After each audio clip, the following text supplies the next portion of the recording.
This is the Dreamers Podcast, where dreamers share their stories to inspire you. Now, join host Joe Pardo as he interviews a dreamer who's living their dreams.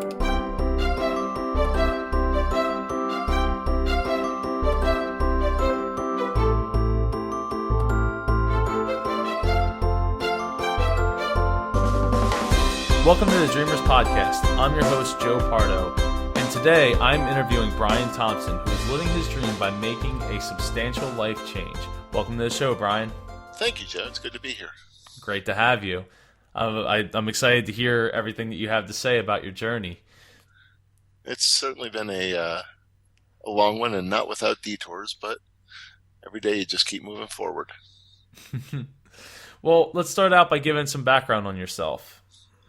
I'm 43. I live in the Lancaster County, Pennsylvania area with my wife, Laura, who is probably my biggest inspiration. She's always she's always been more supportive of me than I am of myself, and just she's been there to give me the nudge that I needed to move forward and do what needs to be done. What was the reason you decided to make a substantial life change? Well, at the time I was weighing close to, I was over 380 pounds. And I just wanted to make sure that I was around longer. And doing that gave me just when I figured that out, it gave me the idea to go investigate weight loss surgery. And from that point, make the changes I needed to make in my life. Because really, she's been there for me. I got to be there for her. So you said that you had weight loss surgery? Yeah, last March I had a Roux-en-Y gastric bypass where they basically rerouted part of my digestive tract, and now my stomach is basically the size of my thumb. Oh, wow. I was not aware that that was the course that you took. I realized it was a drastic course, but I was also diabetic. This allowed me to get off of insulin and all medications. The only thing I have to take anymore is a little bit of Flonase. Just keep the nose open. Oh, wow. So you mentioned that your wife inspires you, and that's really touching. Oh, it's true. Is there anything else that inspires you? Well, I saw that one of my supervisors at work had the surgery done and done very well with it, and she had been struggling for a long time, and that kind of gave me a little bit of a push in the right direction. And just when I would go to the meetings and just see the people, their before and after shots, it was like, wow, you can do this. And when you see somebody who weighed 600 pounds now weighs 200 pounds, it's pretty inspiring to see. It's crazy how it's changed just in a little bit of time. Now you don't even, it's an in and out process compared to what it used to be. I was in for 2 days day and a half with mine. And when I went in, I was on insulin. When I came out, I was off insulin. It was that quick of a change. And that is a big change. I've never had to do any insulin shots, but that's like an everyday. I know people that have or actually work with the pumps, and that's an everyday struggle. Yep. And it was a pain, especially for touring Disney. You had to carry around a little ice pack and store the stuff at the first aid station. It's just kind of a pain, so you don't have to worry about that. So let's go in depth a little bit more about where your weight loss dream came about, how it came about. Well, when I graduated high school, I weighed 185 pounds. And I was in it's amazing what good a shape marching band kept you in, because all you did was walk. Yeah. And I just saw myself as I got older. I got wider. And I felt lousy and had no energy to do anything. My idea of exercise was walking from the couch to the TV to turn it on or whatever. It's like, hey, I'm going to switch the channel manually, get some exercise. Walking was a struggle. I was always out of breath, and I realized I couldn't do it anymore. I didn't want to be that guy. I didn't want to be the guy you saw with the gut hanging over the side of the Mart cart. So I said, I'm just going to do this. And the other thing that actually inspired me was an offhand comment by a coworker of mine who poked some fun at me, and along the lines of, yeah, if you went to the beach somebody try to push you back in the water. And it was kind of like, well, up you.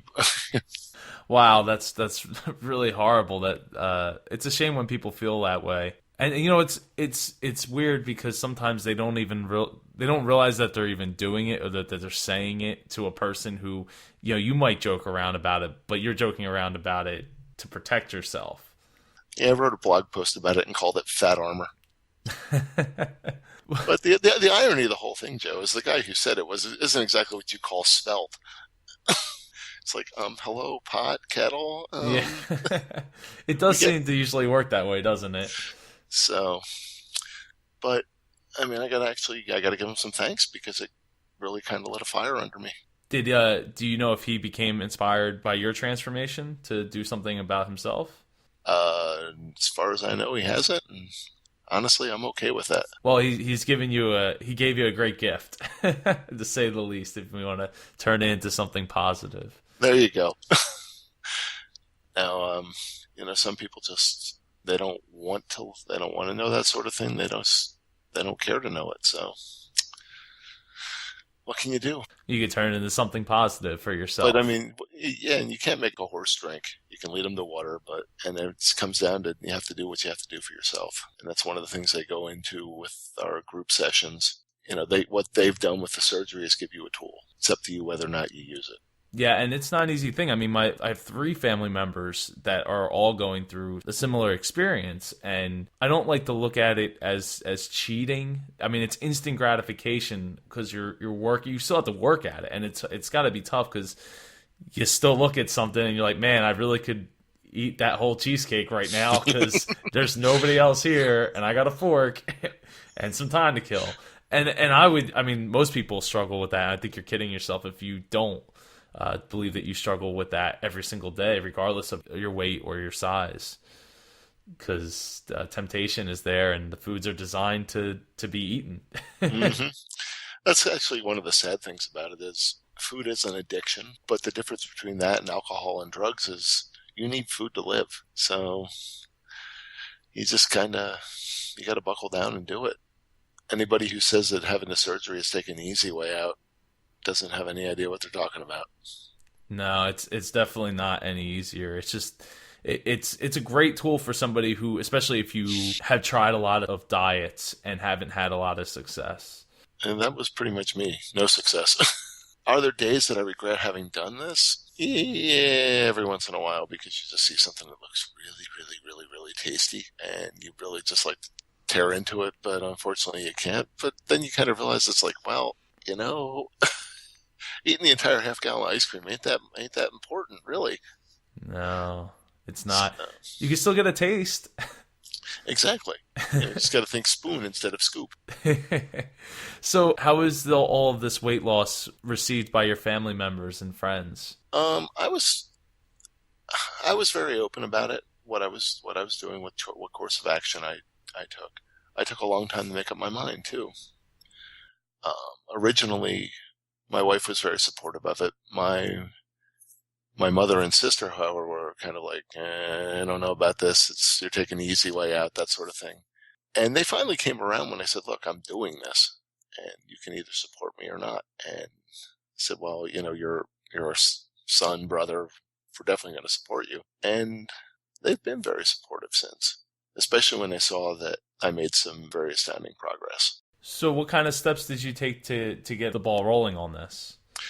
First of all, you have to attend basic information session, and they kind of run down the options and what they can offer, and then you hear from their insurance people. They talk to your insurance for you, see what's covered. And in my case, my insurance required 6 months of medically supervised diet before they'd approve it. So for 6 months, I went to the doctor every month to be weighed, kept a log of what I was eating, and it wasn't without problems. I mean, there were months that it was up, there were months that it was down.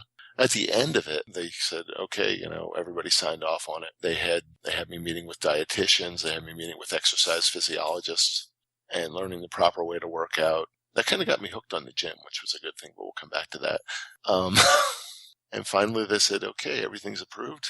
Here's when we can do it. And I said, okay, let's do it. It's the dieting, the actual eating around the surgery is kind of difficult because you go in full liquids, and when you're out of surgery, you're on partial liquids, which means you can eat. The idea of solid foods then include pudding and jello and yogurt. And it was kind of funny because I had my surgery done right before Easter. And so I'm there with my wife's family on Easter. They have a lovely ham and potatoes, and I have a little container of jello and a little container of pudding and a protein shake. It's like, okay, what is wrong here, people? But it was a major life change, and it's one of the biggest and best decisions I've ever made. So when you were getting started, did you hit any roadblocks? Oh, definitely. You would kind of be like, oh yeah, I can still have that, and you go back to the doctor and you gain 2 pounds. You're like, well, that's not good.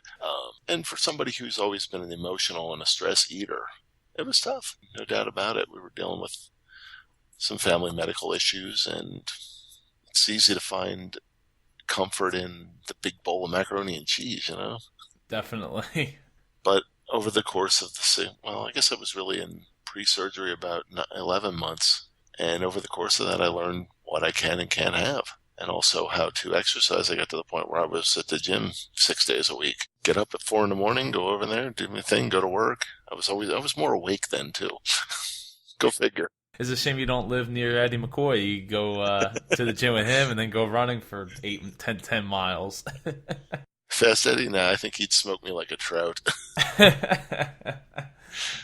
So how did you work to overcome seeing food and wanting to just eat it all up? And especially with the stakes being so much higher, because once you have that surgery, you can't. Like, you just can't do it, or you're putting yourself and your health at risk, right? Right. It was primarily it's willpower. It's something I don't usually have a lot of, but the other thing is if you eat too much, well, then you wind up being sick, and that's kind of a nice deterrent. You're like, I don't want to do that again, so you don't. Just accept there are some things you can't really have anymore.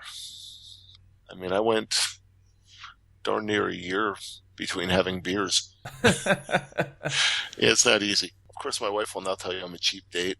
One, and I'm pretty well done. Just because of the way things are structured now, I mean, the alcohol bypasses, it goes pretty much right into the bloodstream. So you're just going, woo, one shot, and you're dancing. And for somebody who used to enjoy the occasional cocktail, that was pretty difficult. But it's what I had to do. The other hardest thing I had to do was give up caffeine. Really? How come? Caffeine, just the way it acts on your stomach, is an irritant. So what they didn't want me to do was have that with the surgery. So I kind of stopped cold turkey on Ash Wednesday of last year, and I've had caffeine like maybe 5 times since then. Oh, wow. And I was pretty bad. I mean, I was literally like, 4 or 5 bottles of Diet Pepsi a night, the 20 ounces. Yeah, it's a lot of fluid. But, it was habit, and you have to break the habit. That was my beverage of choice, and I haven't had it in 15 months. And I've also learned that, I've grown accustomed to water. Did you used to drink a lot of water? Not as much as I should have. My water was carbonated with, artificial coloring and aspartame. Well, that's a big improvement right there. Just ingesting more water helps everybody, and we're like 80% water, so yeah, it definitely helps. So, has there been any parts of your weight loss journey that haven't quite worked out? Well, I deal with persistent blisters, which kind of sidelines me from serious activity. Actually, I'm going to be leaving here and going to an appointment with the doctor to have one looked at that I got in December. Wow, on your feet or? My left big toe, and it's kind of a byproduct of having been diabetic as long as I was. There's just a lot of nerve damage, and so I'm actually seeing a wound care specialist on this. We're going to get it healed up, then they're going to do a little operation to straighten the toe and hopefully eliminate the issues. In the meantime, I get to walk around in a really stupid-looking orthopedic boot. Well, it's better than losing the toe. That's true. I've done that. Oh, wow. I'm really sorry to hear that. Yeah, that was the right big toe I lost in 2010. And you didn't feel like at that time that was enough of a tipping point for you? Oh, it was. I mean, I went and lost about 60 pounds and gained it all back and some. Oh, wow. Yeah, I mean, it's not just about losing the weight, it's about keeping it off, and that's why it really gets back to habit. Yep, it was huge. So that's my biggest roadblock now, is that my feet let me down. I can't exercise as much as I'd like to. Especially stinks this time of year because we have a lot of great rail trails around here to go walking on. And my original plan was to actually do a 10K in Disney in January, but that kind of is not going to happen. Well, I think I've seen that you've done a 5K, haven't you? Yeah, I did last year's family 5K down there. It was a lot of fun. I did it as part of Team All Ears. Speaking of inspiring people, they are some wonderfully just great people to be around, and I'm sad that it is no longer. Are you a member of any other running groups now? I am a member of Mickey Myler's. I joined it last year when I was hoping to do my 5 and I was going to do the 5 and the 10, but unfortunately with the toe, it's like, I didn't know what was going on, so I never got around to registering, and then just closed up. Sold out. Yeah, they sell out so quick there. It's pretty ridiculous. I mean, I was surprised I was able to get in for the Goofy for January. I don't know, I just registered for it like last week. Yeah, that's a little bit too far for me yet. It's far for me. I have a 5K coming up in October that I got to get myself in shape for. It's in Hershey with the Trogs Brewery. Oh, very cool. You're going to have, the rest stops will have music and beer. Well, don't drink too much of it. Oh, that's not a problem, but it'll be fun. A lot of the folks from Team All Ears are going to be there. Oh, really? Might have to find out when that is. October 5th. Well, I don't know if there are any spaces open in the race, but there will at least be drinking. They have a nice brewery, nice snack bar area. Usually a lot of independent scratch batch type things. Cheap growler fills. I have a wife who's a beer snob and beer columnist, so. So what are your dreams for the future like? Well, I'm hoping to continue where I'm going with staying active, and would like to increase my running or waddling. Or so, as I told Michelle on her podcast, I said, I'm going to be there. It's definitely not going to be pretty, but I'm going to do it. And just kind of keep on the path I'm going. I'm on a generally good path now, and that's kind of a big deal. As long as I have my support system in place, which I do, I think I'm going to be okay. Support is paramount. I can't tell you how many people I've had on so far, and they all say the same thing. It's all about the support and who's giving you that support.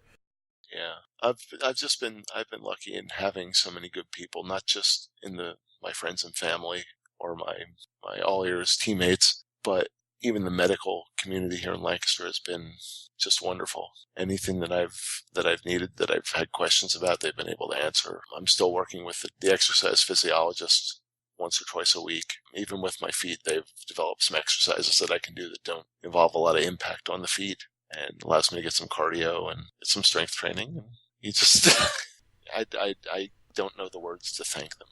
I mean, there's just, how do you thank somebody who's giving you your life? It's a big job, but somebody's got to do it. I guess, and they say their thanks is seeing people succeed, but still, you just want to shout from the rooftops, these guys are awesome! So, before we depart, would you like to share any last thoughts with the audience? Follow your dreams, you can reach your goal, I'm living proof. But seriously, it's the best way to say it is, if you, as Walt said, if you can dream it, then you can do it. I can't echo that enough. Walt built an amazing world for us to live, to come into, and not just the Disney kind. Yeah. Inspiring so many people to live their dreams, and it's a dream that he got to live his dream and inspire so many people through what he wanted to do and how he wanted to make his mark. I would agree with you there, my friend. Well, is there anything you'd like to plug? Twitter handle, website, Facebook. You said you had a blog post, so do you have a website for people to visit? Yeah, actually I do. It's, type it on here too.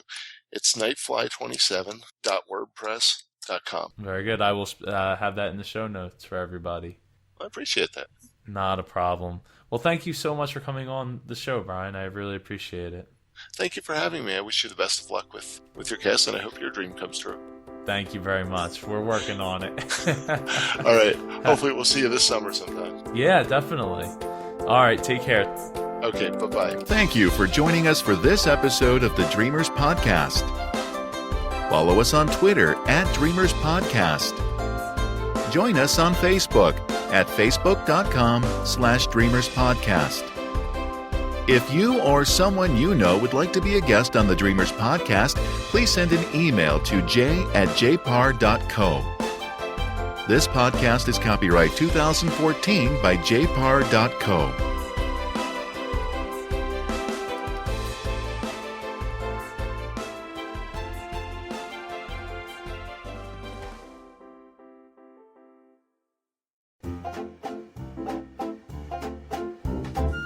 Thank you for joining us for this episode of the Dreamers Podcast.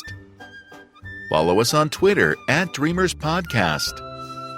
Join us on Facebook at facebook.com/Dreamers Podcast. If you or someone you know would like to be a guest on the Dreamers Podcast, please send an email to j@jpar.co. This podcast is copyright 2014 by jpar.co.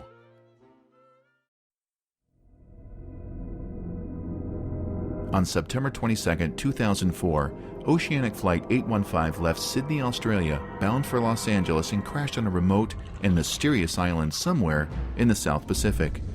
The survivors quickly realized this was no ordinary island. The groundbreaking Emmy Award-winning drama Lost ran on ABC television from September 22, 2004 to May 23, 2010, and remains to this day one of the greatest television series of all time. Relive every moment of this amazing series as we reopen the hatch and take you deep inside each episode of this epic series. My name is Joyce. And I'm Al. And on our show, Lost Flight 815, we'll cover each episode of this immensely popular series in a unique way. We'll watch the show as we record and share our thoughts and Lost facts while you listen to the episode with us. So tune in to the Lost 815 podcast and visit us on the web at www.lostflight815.com and relive one of the greatest shows of all time. And be sure to follow us on Twitter at Lost Flight 815.